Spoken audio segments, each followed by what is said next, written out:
బ్రేకింగ్లో చూస్తున్నాం. యాదాద్రి భువనగిరి జిల్లాలో రోడ్డు ప్రమాదం జరిగింది. చౌటుప్పల్ మండలం మల్కాపురం దగ్గర లారీని ప్రైవేట్ ట్రావెల్స్ బస్సు ఢీకొట్టింది. ఈ ప్రమాదంలో నలుగురికి గాయాలయ్యాయి. ప్రమాద సమయంలో బస్సులో 32 మంది ప్రయాణికులున్నారు.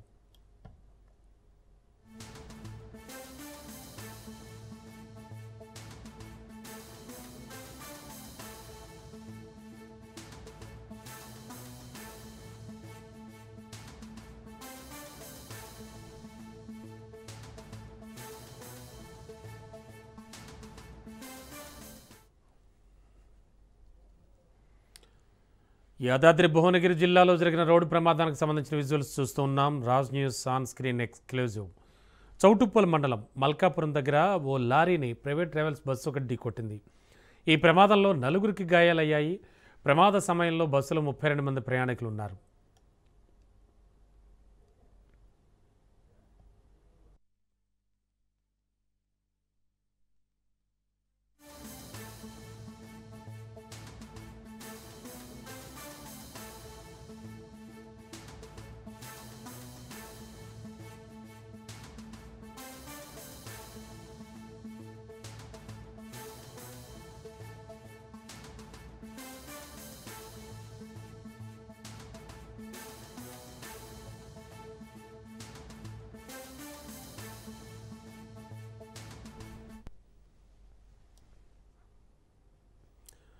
బ్రేకింగ్లో చూస్తున్నాం. యాదాద్రి భువనగిరి జిల్లాలో రోడ్డు ప్రమాదం జరిగింది. చౌటుప్పల్ మండలం మల్కాపురం దగ్గర లారీని ప్రైవేట్ ట్రావెల్స్ బస్సు ఢీకొట్టింది. ప్రమాదంలో నలుగురికి గాయాలయ్యాయి. ప్రమాద సమయంలో బస్సులో 32 మంది ప్రయాణికులు ఉన్నారు. ఇదే అంశానికి సంబంధించి లేటెస్ట్ ఇన్ఫో అందించడానికి మా కరెస్పాండెంట్ పుల్లారావు సిద్ధంగా ఉన్నారు. పుల్లారావు, యాక్చువల్లీ ఘటన జరిగి ఎంతసేపు అవుతోంది? ప్రత్యక్ష సాక్షుల కథనం ఏంటి?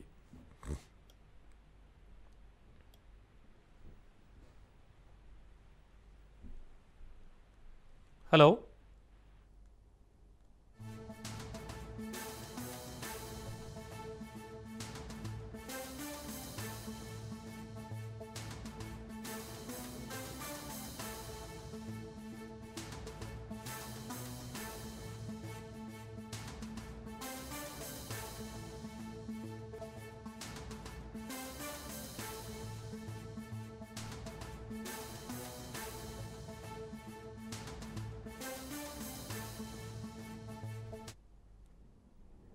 ఎస్, యాదాద్రి భువనగిరి జిల్లాలో జరిగిన ప్రమాద దృశ్యాలు చూస్తూ ఉన్నాం ప్రస్తుతానికి. Raj news on screen exclusive.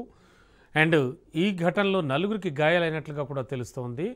And ఓవరాల్గా చూస్తే కనుక ఒక లారీని ప్రైవేట్ ట్రావెల్స్ బస్సు ఢీకొట్టింది.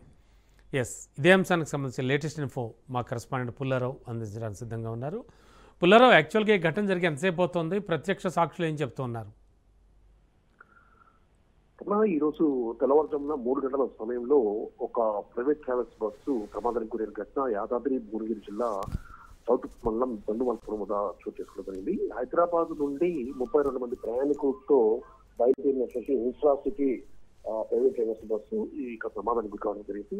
హైదరాబాద్ నుంచి బయలుదేరిన తర్వాత దండుమల్కాపురం ప్రదేశం వచ్చిన తర్వాత ముందుగా వెళ్తున్నటువంటి లారీని ఈ బస్సు వెనక నుంచి ఢీకొట్టడంతో బస్సులో ఉన్నటువంటి 9 ప్రయాణికులకు స్వల్ప గాయాలయ్యాయి. ఒక మాట చెప్పాలంటే ఒక పెద్ద ప్రమాదమే తప్పిందని చెప్పవచ్చు. అదే సమయంలో వెనక నుండి బస్సు వస్తూ లారీని ఢీకొట్టే సమయంలో లారీ డ్రైవర్ కూడా కొద్దిగా అప్రమత్తంగా వ్యవహరించడం వల్ల కొద్దిగా ప్రమాదం తప్పిందని చెప్పి కూడా బస్సులో ఉన్నటువంటి ప్రయాణికులు కూడా చెప్తున్న నేపథ్యం ఉంది.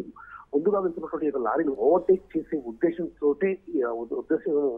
సమయంలోనే ఈ ప్రమాదం జరిగిందని చెప్పేసి కూడా స్థానికంగా ఉన్న పోలీసులు వ్యక్తులు కూడా గుర్తించిన పరిస్థితి. వెంటనే పోలీసులు కూడా ఈ యొక్క సమాచారం అందుకొని ఆ యొక్క ప్రదేశానికి చేస్తున్నారు. ఎందుకంటే తెల్లవారు జరిగింది, అది హైవే కావడం వల్ల ట్రాఫిక్ మొత్తం కూడా స్తంభించే అవకాశం ఉన్న నేపథ్యంలో పోలీసులు వెంటనే ఆ ప్రదేశానికి చేరుకొని ఆ యొక్క ప్రమాదానికి గురైన బస్సుని పక్కన తొలగించేందుకు ఆ ట్రాఫిక్ క్లియర్ చేశారు. అప్పటికే ట్రాఫిక్ అనేది దాదాపు 3 నుంచి 4 కిలోమీటర్ల వరకు కూడా అయినట్టుగా కూడా తెలుస్తుంది. ప్రమాదానికి ప్రధాన కారణము లారీని ఓవర్టేక్ చేసే ఉద్దేశంతో జరిగిందని చెప్పేసి కూడా పోలీసు గుర్తించిన పరిస్థితి ఉంది. సో ఈ ఇన్ఫ్రాస్ట్రక్చర్ 32 మంది ప్రయాణికులుగా 9 మాత్రం స్వల్ప గాయాలతో బయటపడినంత మాత్రము అందరూ కూడా ఆయన ఊపిస్తున్న పరిస్థితి ఉందని చెప్పొచ్చు. Okay, thank you Pullarao.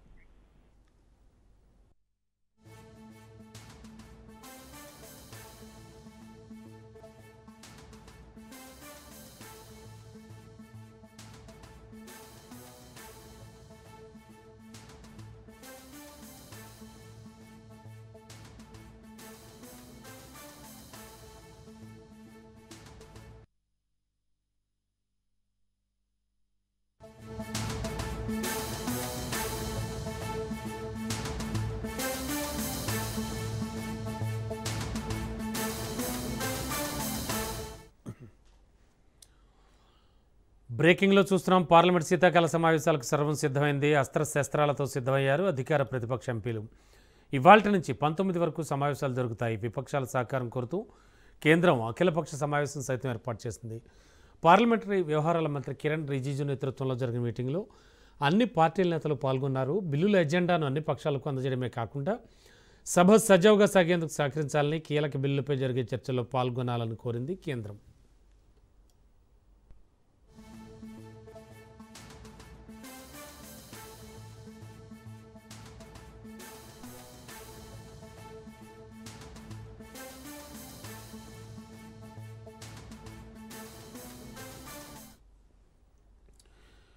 ఇప్పటికే పార్లమెంట్ శీతాకాల సమావేశాల్లో ప్రవేశపెట్టబోయే బిల్లుల జాబితాను మోడీ సర్కార్ సిద్ధం చేసింది. అణు ఇంధన రంగంలో ప్రైవేట్ రంగానికి స్వాగతం పలికేందుకు ఉద్దేశించిన బిల్లుతో పాటు 10 బిల్లులను పార్లమెంట్ ఉభయ సభల్లో ప్రవేశపెట్టాలని నిర్ణయం తీసుకుంది. ది అటామిక్ ఎనర్జీ బిల్ 2025తో పాటు కార్పొరేట్ చట్టాల సవరణ bill 2025, securities markets code bill 2025, జాతీయ రహదారుల సవరణ బిల్లు ఉభయ సభల ముందుకు తీసుకురానున్నారు. జాతీయ రహదారుల విస్తరణ, పొడిగింపు కోసం భూసేకరణ ప్రక్రియ అత్యంత పారదర్శకంగా వేగంగా జరిగేందుకు వీలుగా నేషనల్ హైవేస్ బిల్లును తీసుకొస్తున్నారు. సుప్రీంకోర్టు ఆదేశాల మేరకు ఆర్బిట్రేషన్, క్యాన్సిలేషన్ చట్ట సంబంధ బిల్లును పార్లమెంట్లో ప్రవేశపెట్టున్నారు. అయితే పలు సూచనల కోసం కమిటీకి సిఫార్సు చేయాలని కేంద్ర ప్రభుత్వం భావిస్తోంది. అలాగే దేశంలో ఏకీకృత ఉన్నత విద్యా కమిషన్ ఏర్పాటు లక్ష్యంగా కేంద్రం కొత్త బిల్లు తీసుకురావాలని చూస్తోంది.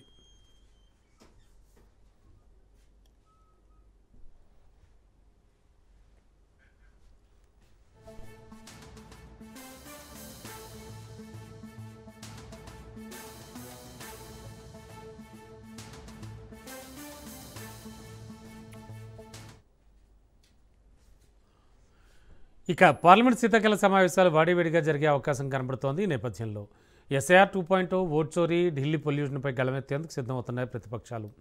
12 రాష్ట్రాలు, కేంద్రపాలిత ప్రాంతాల్లో కేంద్ర ఎన్నికల సంఘం చేపట్టిన ఓటర్ల జాబితా ప్రత్యేక సవరణ కార్యక్రమం కుదిపోయినుంది. దీనికి తోడు ఓట్ల చోరీ అంశాన్ని మరోసారి పార్లమెంట్లో రాహుల్ ప్రస్తావించే అవకాశం ఉంది. ఎస్ఐఆర్ 2.0కు వ్యతిరేకంగా ప్రతిపక్ష పార్టీలు తీవ్ర అభ్యంతరాలు వ్యక్తం చేస్తున్నాయి. ఇప్పటికే పలు రాష్ట్రాలు సుప్రీంకోర్టును ఆశ్రయించి న్యాయ పోరాటం చేస్తున్నాయి.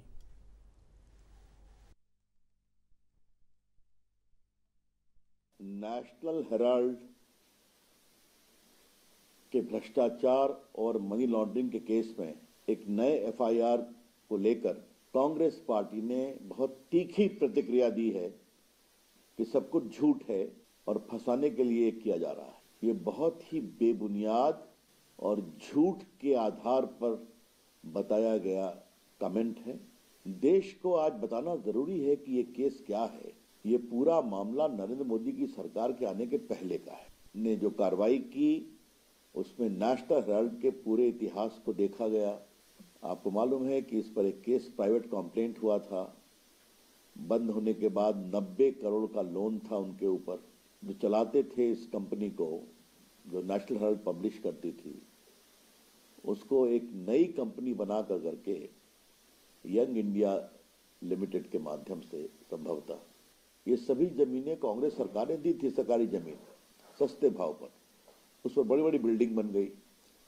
लेकिन ये जो नई कंपनी लिया जिसमें सोनिया जी और राहुल गांधी का 76% था, वो सारी संपत्ति के भी मालिक बन बैठे जो हजारों करोड़ की है.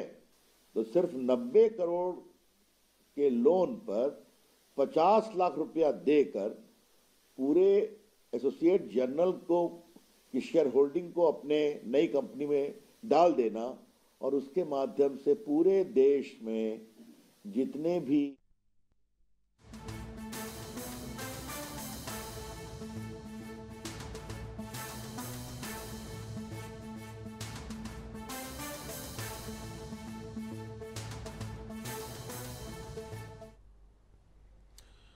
బ్రేకింగ్లో చూస్తున్నాం. నేడు 2 జిల్లాల్లో సీఎం రేవంత్ పర్యటిస్తారు. నారాయణపేట, వనపర్తి జిల్లాల్లో పలు అభివృద్ధి కార్యక్రమాలకు సీఎం శంకుస్థాపనలు చేస్తారు. మక్తల్, ఆత్మకూరులో 1000 కోట్ల అభివృద్ధి పనులకు సీఎం శంకుస్థాపన చేస్తారు. ఆత్మకూరులో 50 పడకల ఆసుపత్రి నిర్మాణానికి, జూరాల దగ్గర బ్రిడ్జి నిర్మాణానికి సీఎం రేవంత్ శంకుస్థాపన చేస్తారు.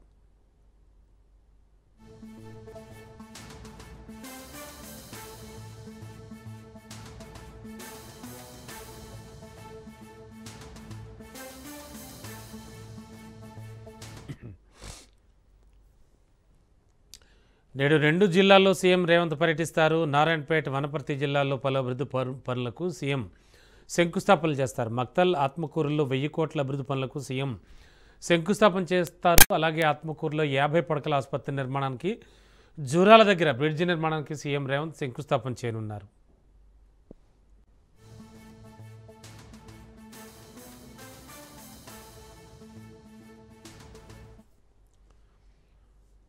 ప్రజలకు అభివృద్ధి చెందిన తెలంగాణను అందించడమే లక్ష్యమని సీఎం రేవంత్ రెడ్డి అన్నారు. భవిష్యత్ కోసం పారదర్శక పాలసీలు తీసుకురాబోతున్నామని తెలిపారు. గ్లోబల్ సమ్మిట్పై సచివాలయంలో సీఎం రేవంత్ సమీక్ష జరిపారు. మంత్రులు, అధికారులకు దిశానిర్దేశం చేశారు.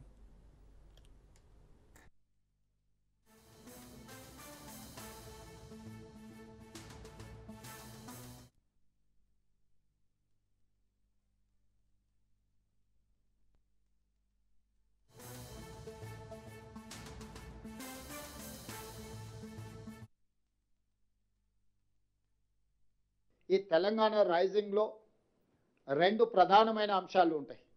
ఒకటి విజన్, 2 స్ట్రాటజీ. ప్రణాళికబద్ధమైన అభివృద్ధి సాధించాలంటే పారదర్శకమైన పాలసీలు ఉండాలి. పాలసీలలో పాలసీ పెరాలసిస్ ఒకవేళ వస్తే పెట్టుబడులకు రక్షణ లేకపోవడమే కాకుండా రాష్ట్ర భవిష్యత్తు కూడా నష్టదాయకంగా తయారవుతుంది. అందుకే ఈ విజన్ డాక్యుమెంట్ను లక్షలాది మంది భాగస్వాములను చేసి ప్రపంచ స్థాయిలో పేరెన్నికగన్న ప్రముఖులను కూడా ఇందులో భాగస్వాములను చేసి దీనికి ఐఎస్బి అదేవిధంగా నీతి ఆయోగ్ లాంటి సంస్థల సహకారం తీసుకొని అందరి సలహాలు సూచనలను ప్రపంచ దేశంలోనే పేరెన్నికగల వాళ్ళందరినీ ఈ పాలసీ డాక్యుమెంట్లో భాగస్వాములను చేసి ఈ పాలసీ డాక్యుమెంట్ను తయారు చేసుకోవడం జరిగింది. దానికి సంబంధించి చాలా నిశ్చితంగా ప్రతి అంశాన్ని లోతుగా విశ్లేషించి పరిశీలించి భవిష్యత్తు ప్రణాళికలను ఈరోజు మనం సిద్ధం చేసుకున్నాము. ఇక మూడవది regional ring road outside Telangana border, rural agricultural region economy. అంటే ఏ రాష్ట్రంలో ఏ దేశంలో కూడా వ్యవసాయ ఆధారిత ప్రణాళికలు చాలా తక్కువగా ఉన్నాయి. గతంలో ఏ విజన్ ఏ పాలసీ డాక్యుమెంట్ చేసినా అర్బన్ బేస్డ్ పాలసీ తీసుకొచ్చేది. ఇప్పుడు మేము వ్యవసాయాన్ని, గ్రామీణ ప్రాంతాలను, వ్యవసాయ ఆధారిత ఉత్పత్తులను నిర్లక్ష్యం చేయదలుచుకోలేదు. ఈ స్టేట్ ఎకానమీలో వాళ్ళ స్టేక్ హోల్డర్స్గా మార్చదలుచుకున్నాము. రైతులను, వ్యవసాయ ఆధారిత పరిశ్రమలను, వ్యవసాయాన్ని పెంపొందించడం ద్వారా ఆర్గానిక్ ఫుడ్ కావచ్చు, అగ్రికల్చర్ పార్క్స్ కావచ్చు, అదేవిధంగా ఫ్రూట్స్ అండ్ వెజిటబుల్స్ కావచ్చు, వీటికి సంబంధించిన పరిశ్రమలతో పాటు seed bowl of India Telangana, మన భూములు విత్తనాలను ఉత్పత్తి చేయడానికి అనుకూలమైన ప్రాంతం. మన భూములు మంచి కూరగాయలు, పండ్లు, ఫలాలు పండించడానికి చాలా సేంద్రియ వ్యవసాయానికి చాలా ఉపయోగపడే భూములు. అందుకే regional ring road outside Telangana border వరకు రూరల్ అగ్రికల్చర్ రీజన్ ఎకానమీ కింద దిస్ ఈజ్ కాల్డ్ రేర్, ఒక రేర్ పాలసీని మనం తీసుకొస్తున్నాం. మీకు తెలంగాణ ముఖ చిత్రాన్ని చూస్తే క్యూర్, ప్యూర్, రేర్.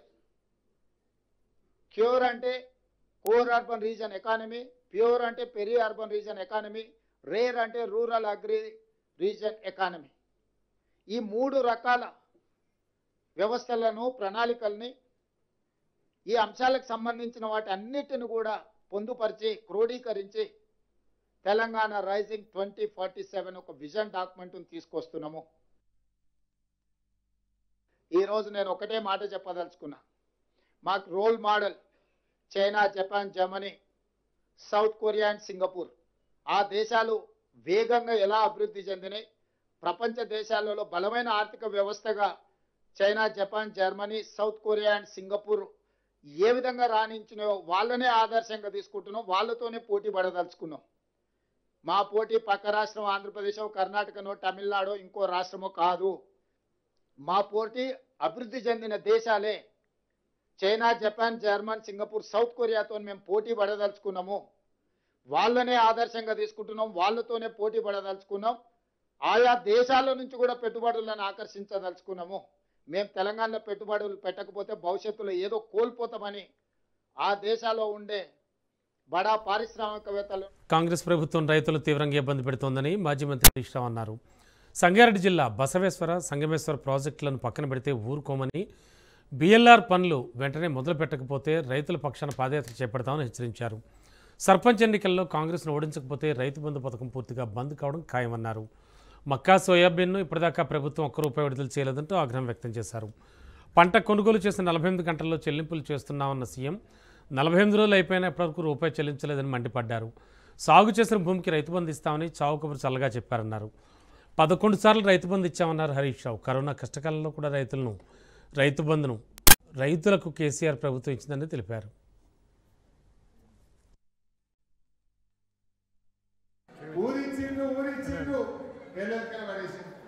అది వికసించక ముందే వాడిపోయింది రాజీవ్ యువ వికాస్. అంత బోగస్ మాటలు, అంత దోపిడి రాజ్యం వచ్చింది కాంగ్రెస్ హయాంలో. అదే కనీసం కేసీఆర్ వేసిన రోడ్లకు మొన్న వానలకు వెళ్ళిన పొక్కలు పడితే ఇంత డాంబర్ పోసే తెలియలేదు కాంగ్రెస్ వాళ్ళకి. ఏ రోడ్లు చూసినా అన్ని గుంతల భయం అయిపోయింది. వర్షాలకు రోడ్లు పొక్కలు పడితే ఇవాళ పొక్కలలో ఇంత డాంబర్ వస్తలేరు, ఇంత మట్టి వస్తలేరు. ఇవాళ అందరూ బండి మీద పడి కాలు చేతున్న పరిస్థితి ఉన్నది. ఏమైపోయింది కాంగ్రెస్ పాలన ఆలోచించింది. ఏమన్నంటే ఆడోళ్ళకి బస్సు ఫ్రీ పెట్టేమంటారు, ఆడోళ్ళకి ఫ్రీ పెట్టింది, మగోళ్ళకి డబుల్ టికెట్ కొట్టింది. యాడ్ చేసుకోండి ఊళ్ళల్లో ఊరికి ట్రాక్టర్ పెట్టి కేసీఆర్ ఉండగా పొద్దుగానే చెత్త బండి వచ్చి చెత్త తీసుకపోవు. రోజు మంచి నీళ్ళు వస్తుండే, ఊళ్ళన్నీ తెల్ల బుగ్గలు వేసిండు కేసీఆర్.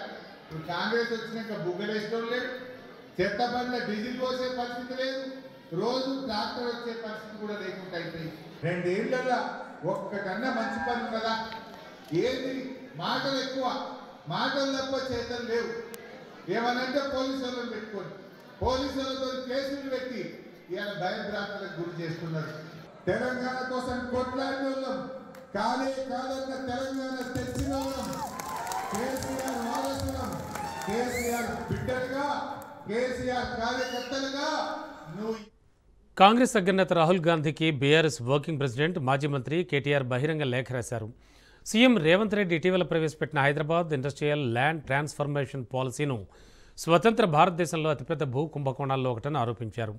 అత్యంత అవినీతితో కూడుకున్న విధానం తెలంగాణ వ్యాప్తంగా తీవ్ర ఆందోళన, అనుమానాలు కలిగిస్తుందని విమర్శించారు ఆయన.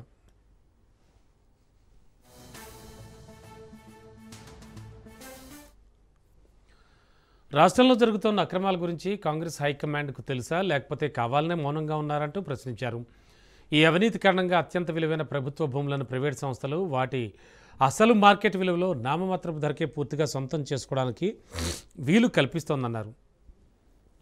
దీనివల్ల తెలంగాణ ప్రజలకు 5 లక్షల కోట్ల నష్టం వాటిల్లే ప్రమాదం ఉందని కేటీఆర్ హెచ్చరించారు. హైదరాబాద్లోని బాలానగర్, జిడిమెట్ల, సనత్నగర్, ఉప్పల్, మల్లాపూర్, రామచంద్రాపురం, హయత్ నగర్ వంటి కీలక క్లస్టర్లలో గత ప్రభుత్వాలు సుమారు 9,300 ఎకరాల పారిశ్రామిక భూమిని కేటాయించామని గుర్తు చేశారు. ఈ భూములు మొదట పారిశ్రామిక అభివృద్ధి, ఉపాధి కల్పన, దీర్ఘకాలిక ఆర్థిక అభివృద్ధిని ప్రోత్సహించడానికి రాయితీ ధరలకు ఇచ్చారని కేటీఆర్ తెలిపారు.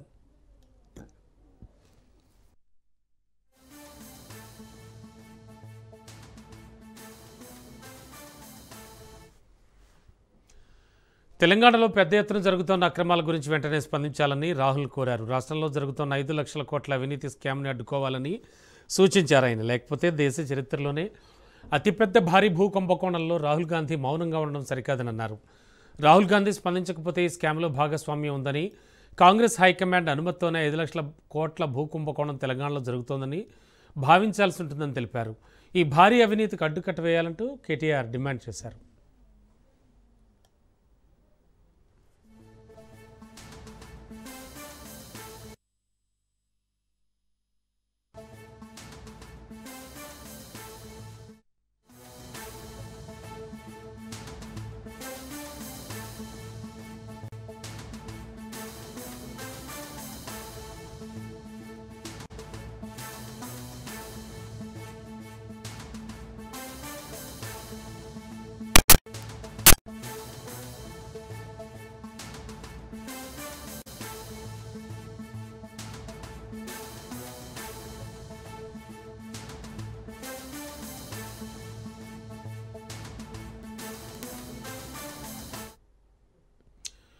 బ్రేకింగ్లో చూస్తున్నాం. తెలంగాణ సీఎం రేవంత్ రెడ్డి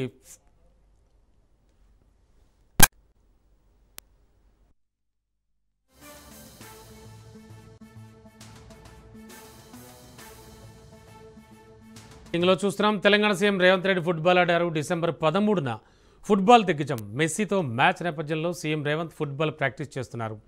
ఉప్పల్ స్టేడియంలో జరిగే ఎగ్జిబిషన్ మ్యాచ్లో మెస్సీతో సీఎం రేవంత్ రెడ్డి పోటీ పడనున్నారు. ఈ సెలబ్రిటీ ఫ్రెండ్లీ మ్యాచ్లో మెస్సీ టీంతో తలపడే జట్టుకు సీఎం కెప్టెన్సీ వహిస్తున్నారు.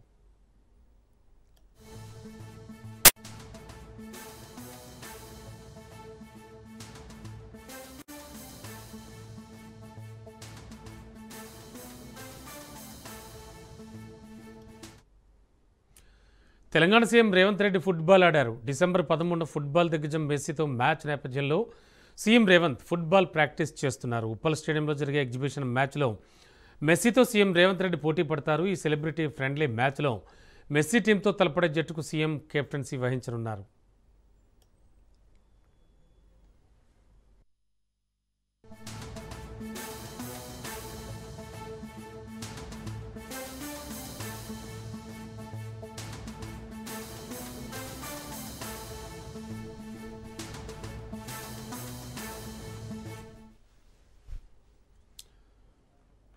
బ్రేకింగ్లో చూస్తున్నాం. ఇవాళ ఏపీ వ్యాప్తంగా ఎన్టీఆర్ భరోసా పెన్షన్ పంపిణీ కార్యక్రమం జరుగుతుంది. ముఖ్యమంత్రి చంద్రబాబు ఏలూరు జిల్లా గోపాలపురం గ్రామంలో పెన్షన్ల పంపిణీ ప్రారంభిస్తారు. అనంతరం గొల్లగూడెంలో కేడర్ మీటింగ్లో సీఎం చంద్రబాబు పాల్గొంటారు.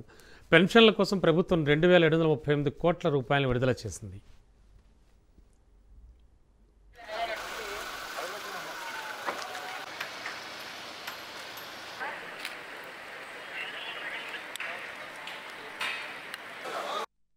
ప్రభుత్వం ప్రత్యేకంగా చంద్రబాబు నాయుడు గారి నాయకత్వంలో ఈ పెన్షన్ కార్యక్రమాలకి, ఈ సంక్షేమ కార్యక్రమాలకి ఏ విధమైన ప్రాధాన్యత ఇస్తుందో అర్థం చేసుకోవాలని చెప్పేసి మనం చేస్తాం. ఏదో సంక్షేమ కార్యక్రమాలు చేసేసి మా బాధ్యత అయిపోయిందని చెప్పి కాకుండా ఎవరైతే పొందుతున్నారో వారికి చివరి వరకు కూడా మేలు అందాలి. ఇప్పుడు చదివిస్తున్నాం, తల్లికి వందనం ద్వారా కానీ ఫీజు రింబర్స్మెంట్ కానీ చదివించడంతో మా బాధ్యత అయిపోయిందని చెప్పేసి ముఖ్యమంత్రి చంద్రబాబు నాయుడు గారు భావించట్లా. చదివించడమే కాకుండా వారికి ఉద్యోగ అవకాశాలు కూడా, ఉపాధి అవకాశాలు కూడా కల్పించే బాధ్యత కూడా మా ప్రభుత్వం అందే అనే విధంగా ఆయన పనిచేస్తున్నారంటే అర్థం చేసుకోవాలని చెప్పేసి మనం చేస్తాం. ఈరోజు పెన్షన్ ఇచ్చేసాం, మనం ఏదో ఒక పథకాన్ని అప్రూవ్ చేసేసింది ప్రభుత్వం అని ప్రయత్నం చేస్తలా. ఈ పథకం ఇవ్వటం ద్వారా ఎవరైతే ఈ బెనిఫిషరీస్ కుటుంబం ఉన్నాయో ఆ కుటుంబాలన్నీ కూడా ఈ పెన్షన్ పొందుతున్న వృద్ధులు కానివ్వండి, వితంతువులు కానివ్వండి, లేకపోతే దీర్ఘకాలిక ఆరోగ్య సమస్యలు ఉన్న వాళ్ళు కానివ్వండి, వాళ్ళందరినీ కూడా గౌరవంతో